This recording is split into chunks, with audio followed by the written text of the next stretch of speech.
notre ami Oularé de Djoman, notre ami Milimino de FIM, nos amis de Espace et d'Évasion qui seront probablement avec nous un peu plus tard. Alors, donc, nos amis, camarades, salut, c'est salut camarades Pendessa et SGA.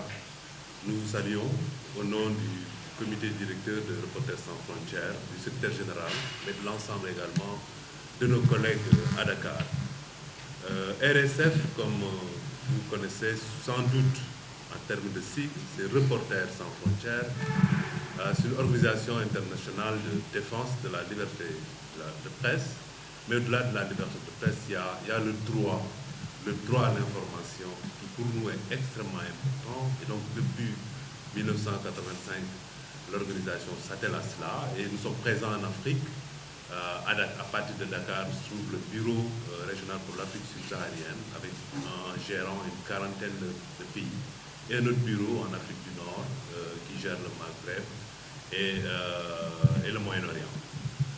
Nous sommes représentés aussi dans des pays avec un très bon réseau de correspondants, des journalistes de qualité émérites, reconnus et connus dans notre pays.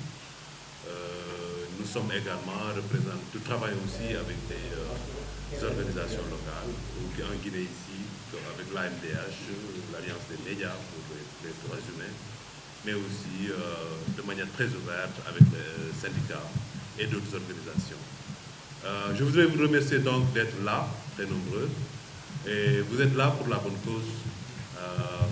Nous nous levons tous pour défendre une liberté qui nous est chère. C'est la liberté de la presse, c'est la liberté de l'information et c'est le droit à l'information. Et c'est ce droit à l'information-là qui, depuis le mois de mai en Guinée, et ça s'est exacerbé presque à partir du mois de novembre, a été mis à rude épreuve.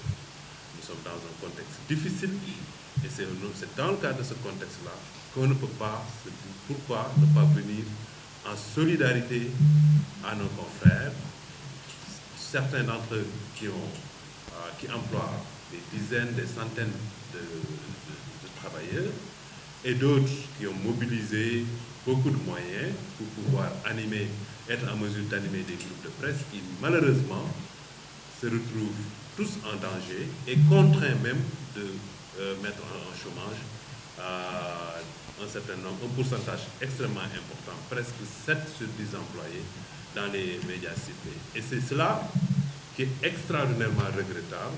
D'autres radios qui ne sont même plus en mesure d'être écoutées à un rayon d'1 kilomètre de leur siège. Ça c'est triste. Ça c'est triste, ça c'est à dénoncer avec la dernière énergie. Nous sommes là donc en porteurs d'amitié, mais également de solidarité envers l'ensemble de ces confrères et de ces médias, et l'ensemble également des journalistes brutalisés, persécutés, et d'autres arrêtés, emprisonnés. Heureusement que nous avons Sékou à côté. Nous sommes là en défenseur de la liberté de la presse et en porteur d'une parole en termes de succession, en rencontrant les autorités, certaines d'entre elles que nous avons déjà rencontrées et à qui nous avons effectivement parlé.